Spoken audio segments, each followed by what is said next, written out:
ছড়িয়ে দেওয়া, সমগ্র জনগোষ্ঠীর মধ্যে এটিকে প্রচার করা, অবহিত করা, তাদের মনে প্রাণে ধ্যানের মধ্যে এটি প্রবেশ করানো। সরকারি চাকরি হবে না, এই হচ্ছে পাবলিক সার্ভিস কমিশন। এই পাবলিক সার্ভিস জনাব তারেক রহমানের বিরুদ্ধে পক্ষে যে রায় দিয়েছে, সে জাজ সাহেবকে প্রাণ নিয়ে বিদেশে চলে যেতে হয়েছে, প্রাণে পালিয়ে। বেগম খালেদা জিয়ার বিরুদ্ধে 5 বছর সাজা হলো। পার্লামেন্ট হাইকোর্টে গেলে কি হয়? সাধারণত অ্যাপিল নিচের দিকে হয় অথবা বাতিল করে দেয়। কোনদিন শুনেছেন 5 বছরের সাজা 10 বছর করে? এই হচ্ছে বিচার ব্যবস্থা। তো ফাংশন কি হচ্ছে? the entire judiciary became dysfunctional, judicial anarchy শুরু হয়েছে। আমি ডিস্ট্রিক্ট ম্যাজিস্ট্রেট ছিলাম, I was the deputy commissioner, I was secretary to the government, আমি মেট্রোপলিটন ম্যাজিস্ট্রেট ছিলাম ঢাকায়, I was a magistrate first class। Bail bond বেলের জন্য আসছে, আমরা বলছি বেল যদি কাউকে না দেয় তাহলে লিখতে হয় কেন বেল দেয়নি। কারণ বেলের সঙ্গে একটা ফান্ডামেন্টাল রাইটের একটা ব্যাপার আছে।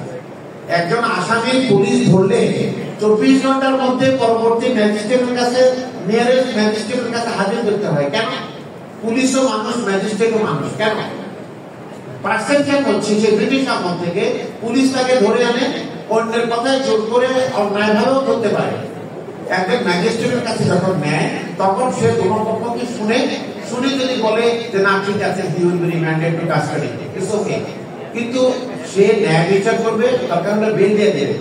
এই যে তাকে একটা শুনানির সুযোগ দেওয়া হলো এই 24 আওয়ার্স, কেন করেছে সেটা? বাদ আপনি কি গোস্ট কেস করছে, এটাকে কি বল? গোস্ট কেসের বাংলা কি? আমরা গোস্ট কেসের বাংলা গায়েবী মামলা। গায়েবী মামলা করেছে, আপনারা নিশ্চয়ই জানেন। একটা লোকের সঙ্গে 1000 লোক দিয়েছে অজানা আসামি। বেল প্রেয়ার দিয়েছেন, বেল প্রেয়ার দিয়ে কি হয়? হয় বলবেন বেল গ্র্যান্টেড, না বলবেন বেল রিজেক্টেড। আপনি কি করছেন? 15 দিন পরে হিয়ারিং দিচ্ছেন, তাকে বেল দেবেন কি দেবেন না, বেল হিয়ারিং এর জন্য 15 দিন পরে দিচ্ছেন। হালকা, তাহলে ওই 24 ঘন্টার যে ব্যাপারটা সেটা কি হলো? আপনি ম্যাজিস্ট্রেট বা জাজ, আপনি তো বলবেন যে তাকে বেল দেবো বা দেব না। আপনি 15 দিন পরে যে তাকে দিলেন, 15 দিন পরে যদি তাকে বেল দেন, তাহলে 15 দিন কি রংফুল কনফাইনমেন্ট হয়ে যাচ্ছে না? যারা আপনারা আইনজীবী আছেন তারা নিশ্চয়ই স্বীকার করবেন, রংফুল কনফাইনমেন্ট না দিয়ে কি করছেন? 15 দিন তাকে ধরে রাখছেন। এই যে ধরে রাখছেন, দিস ইজ জুডিশিয়ারি। এই জুডিশিয়ারির উপর অন্যায়। আমরা এই জুডিশিয়ারি চাই না। আমরা একটা জুডিশিয়াল কমিশন করব এবং আমরা বলেছি এই জুডিশিয়াল কমিশন করে এই অন্যায় অবিচার থেকে আমরা মুক্তি চাই। আমরা অধস্তন জুডিশিয়ারিকে আমরা সুপ্রিম কোর্টের আন্ডারে একটা আলাদা সেক্রেটারিয়েট করার কথা বলেছি। বর্তমান প্রধান বিচারপতি একটা আলাদা separate secretariat for the lower judiciary বলেছেন, under the supervision and approval of the supreme court. এইটা আমরা বলেছি, প্রধান বিচারপতি বর্তমানে উনিও বলেছেন।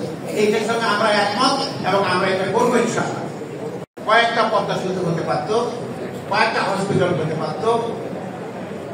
আমার দেশে টাকার অভাবে আমরা কাজ করতে পারি না, অথচ কি বিদ্যুতের কারণে শুধুমাত্র ওই বঙ্গবন্ধু কন্যা করার জন্য সেই শতবর্ষ পূর্তি উপলক্ষে কত কোটি টাকা খরচ করেছে আপনার জানেন। সরকারের টাকা খরচ করতে হবে প্রয়োজনে, প্রয়োজন করবেন না কেন? অবশ্যই করবেন, জনকল্যাণের কাজ করবেন, কিন্তু চুরি করবেন কেন? এবং এটাকে বলা হয়েছে চোরতন্ত্র। কারা করেছে? আমলা, কিছু অলিগার, কিছু দুর্বৃত্তায়িত রাজনীতিবিদ, এই সবাই মিলে এই কাণ্ডটা করেছে। This is called oligarchy.